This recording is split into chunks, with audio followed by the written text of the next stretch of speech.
It has been 8 months since the world seemingly delved into chaos, and 8 months today since Marjorie Stoneman Douglas High School had a normal school day. COVID-19 has ravaged the globe, but more specifically, the US, which has seen 10.5 million cases and 241,000 deaths since the pandemic began. For the most part, it began on February 29th, when the first official COVID death in the United States was reported. From there, life continued as normal until March 13th. Throughout that week, a variety of events had been canceled or postponed, and on the 13th, President Trump declared a national emergency. Later that day, Broward County Public Schools canceled physical school indefinitely. Throughout the next few weeks, the United States almost completely locked down, with events around the country being canceled, schools moving to online, and businesses closing to the public. The nation got used to working from home, and increased sanitation protocols, like wearing a mask when out of the house.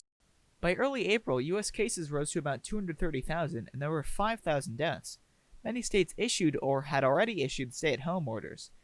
The U.S. was facing an unprecedented financial crisis, and over 10 million Americans had been put out of a job. By June, the U.S. population was fully used to this new COVID-19 lifestyle. Deaths had rose to about 100,000, much higher than any other country in the world at the time. Taking a look at this graph, at this point, new daily cases peaked at over 30,000 cases per day in early April and slowly fell to about 20,000 in early June. In mid-July, daily infections spiked. The U.S. set 7 records in 11 days, reaching around 75,000 new cases per day. Florida especially also saw drastic increases in cases, peaking at about 15,000 new cases on July 12th. From there, case numbers began to drop again. Schools around the country tried to open again in mid-August, some making headlines with their lack of safety precautions. MSC opened up to students in the week of October 11th.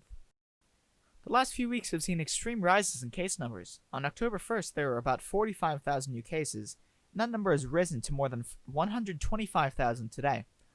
Although that seems bleak, pharmaceutical corporation Pfizer announced on November 9th that their vaccine was more than 90% effective during testing.